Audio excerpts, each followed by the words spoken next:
I used to look in the mirror and see someone I didn't recognize, constantly seeking validation, never feeling enough, and always chasing perfection. Sound familiar? If you're watching this, maybe you're on the same rocky path I was. But here's the plot twist.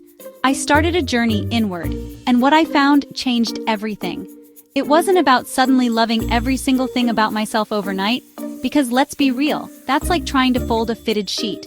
Impossible. It was about understanding myself, accepting myself, and showing up for myself, even when it was hard. In this video, I'm sharing 7 powerful lessons I've learned on my self-love journey. These aren't fluffy quotes. They're real, sometimes painful truths that cracked me open and helped me rebuild. And by the end, you'll walk away with practical steps to start your own glow-up, from chaos to clarity.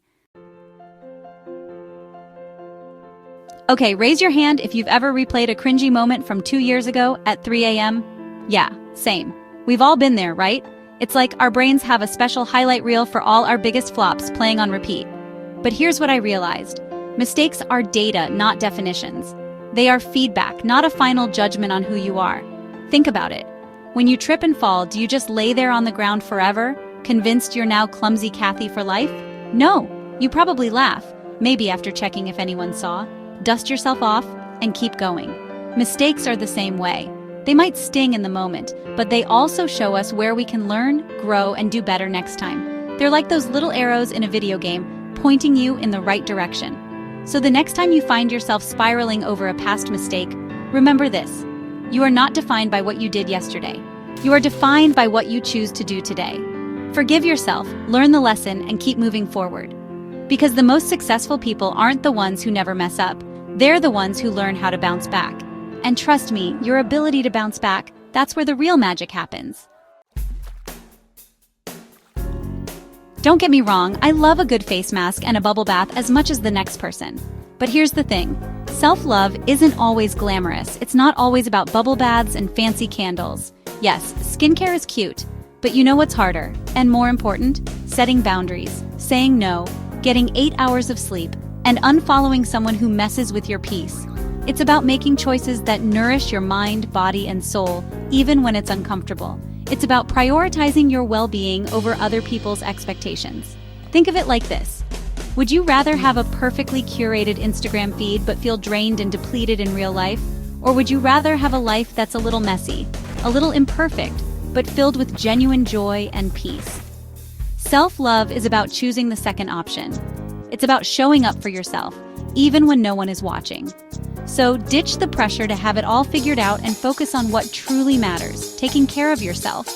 Because when you feel good from the inside out, that's when the real glow-up happens. Okay, let's be real, we've all been there. You're scrolling through social media, minding your own business, and then bam! You get hit with a perfectly curated highlight reel of someone else's life. You see someone your age who's already a millionaire, traveling the world and living their best life. And then there's that other person with the rock-hard abs and the glowing that girl routine. Suddenly, your own progress feels pathetic, right? But here's the thing. Comparison is a liar.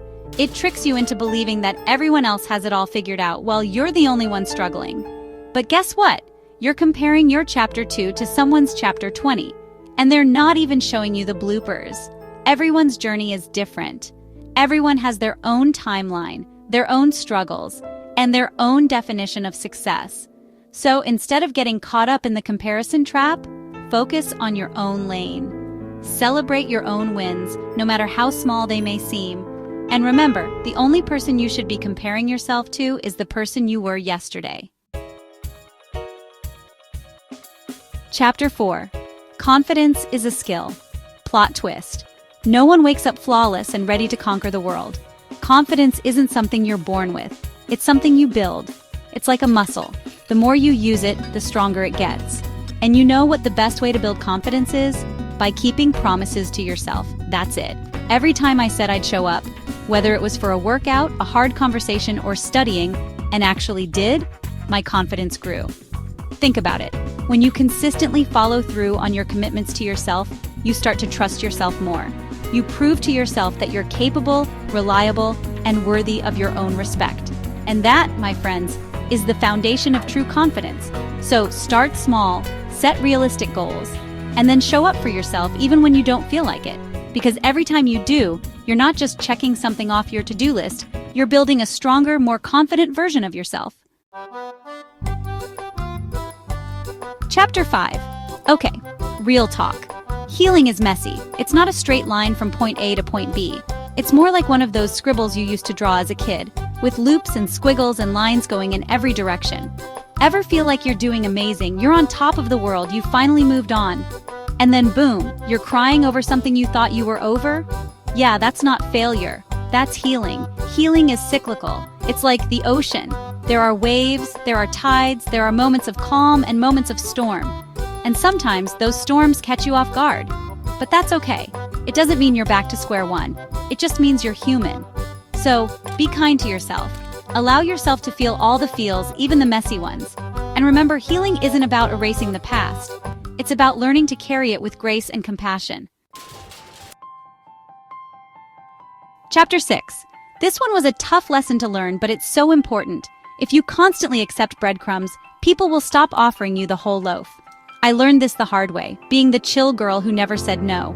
I thought I was being cool and easygoing, but in reality, I was setting the bar so low that people were tripping over it. I was letting people walk all over me because I didn't want to rock the boat. I was afraid of confrontation, afraid of being too much, afraid of losing people. But you know what? By staying silent, I was saying, this is okay. I was teaching people that it was okay to disrespect my boundaries, to take advantage of my kindness, to treat me like an option instead of a priority. And that's on me. So here's your reminder. You deserve to be treated with respect. You deserve to have your needs met. And you have every right to set boundaries and enforce them.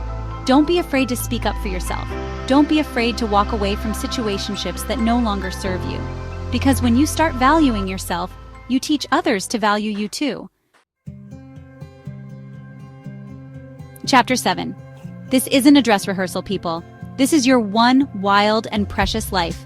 You're not on this planet to be a background character in someone else's highlight reel. Your dreams, your story, your evolution, they deserve center stage. So stop dimming your light to make others feel comfortable. Stop shrinking yourself to fit into spaces that were never meant for you. You are worthy of taking up space. You are worthy of chasing your dreams. You are worthy of living a life that lights you up from the inside out. This is your story. You get to decide how it unfolds. So what kind of story do you want to tell? What kind of legacy do you want to leave behind? It's time to step into your power. It's time to own your magic. It's time to live your life like the main character you are. So what's the lesson in all of this? Self-love isn't an endpoint. It's a daily decision, a rebellion, a homecoming. And if you're still watching this, it means you're ready. You're ready to shed the layers that no longer serve you. You're ready to step into your power. You're ready to create a life you're obsessed with. Pick one lesson from this video and apply it today. Just one. Then come back and tell me in the comments which one you chose. Let's make this journey together. And if no one has told you today, you're doing better than you think. Subscribe for more weekly drops of glow-up wisdom. From chaos to clarity. Your transformation starts now.